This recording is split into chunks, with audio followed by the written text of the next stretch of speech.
todo mundo sabe que FNAF é uma franquia gigante. Mas vocês já se perguntaram qual é a história de criação de FNAF? E sim, tem muita coisa. Já adianto que esse vídeo aqui vai dar muito trabalho para fazer, até porque é muita coisa. Então vamos começar. No ano de 2006, um canal no YouTube surgia, e esse canal era de ninguém mais nada menos que Scott Cawthon. Ele era um homem cristão e no seu tempo livre ele fazia animações cristãs para postar nesse canal. Porém, desde criança, Scott sempre foi apaixonado por jogos, principalmente por programação de jogos. Tanto que ele criava jogos indies. E para quem não sabe o que são jogos indies, vão estar aí na tela o que isso significa. Nessa época, Scott Cawthon tinha 2 filhos e uma esposa, só que esses 2 filhos adoravam testar os jogos que Scott produzia. Mas no ano de 2012 a 2013, Scott Cawthon realmente levou isso a sério quando Scott decidiu criar um jogo RPG onde você explorava o mundo sendo um castor e para completar missões. No caso, tarefas do dia a dia. O nome desse jogo em si se chama Tipper Sons Lumber Co. Mas esse jogo foi massacrado. Ninguém gostou desse jogo. Diziam que o jogo era assustador, os modelos dos personagens eram bizarros e robóticos. Mas Scott não desistiu. Ele pegou o que a crítica disse e decidiu transformar em um jogo de terror. E com base nisso,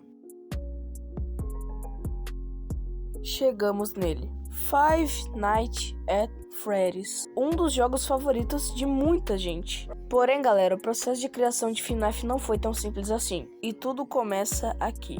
Quando Scott foi atrás de financiamento para o jogo dele, ele não conseguiu nada.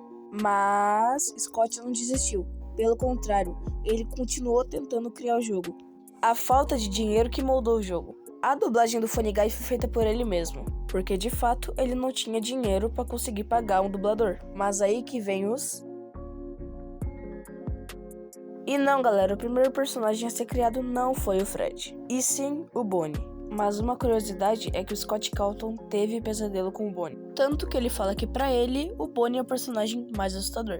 E chegamos no rosto da franquia. Um dos personagens mais icônicos quando se fala de jogo de terror. Mas antes dele ser o personagem principal, era pra ser o Bonnie. Mas Scott nunca deu uma resposta definitiva do porquê ele substituiu o Bonnie. A Chica, galera, é um caso curioso. Porque, na verdade, ela foi feita pra equilibrar o jogo. Porque não faria sentido ter outra porta se só vai vir um bicho pra atacar uma.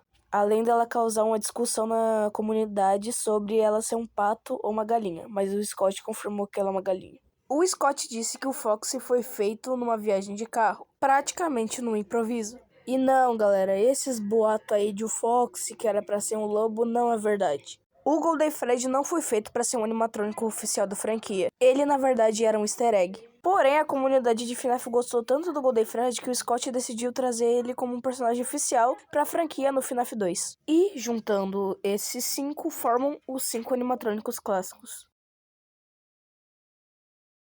O jogo foi um sucesso, principalmente quando o Markiplier e o PewDiePie jogaram. E hoje em dia é uma franquia enorme. Já saiu o filme e tem até uma comunidade gigantesca.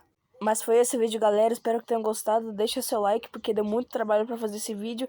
E se inscreva no canal. Tchau.